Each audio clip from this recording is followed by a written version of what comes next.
A man was perplexed by his wife's refusal to admit that she had a hearing problem. He finally asked his physician, "How can I get my wife to admit that she has this difficulty?" "I'll tell you what you need to do," the doctor said. "When you arrive home this evening, poke your head inside the door and ask, 'What's for dinner?' If she doesn't answer, go into the living room and repeat the question. If she doesn't still hear, go right into the kitchen and shout.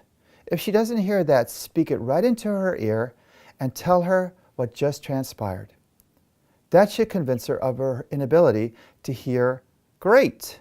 The husband responded, "That is exactly what I need to hear. I think it's going to work." That evening he arrived home from work. He opened the door and he hollered, "What's for dinner, honey?" He listened, no response. So he walked into the living room and he shouted, "What's for dinner, honey?" Again, no response. Then he stood in the doorway of the kitchen and repeated the same question. She didn't respond. And finally, he sneaked up behind her. He shouted in her ear, "What's for dinner, honey?" And at that point, she turned to him and shouted for the fourth time, "Spaghetti and meatballs." Well, sometimes it's us. It's really selective. As a member of this church, sometimes we can be selective in what we hear and what we don't hear.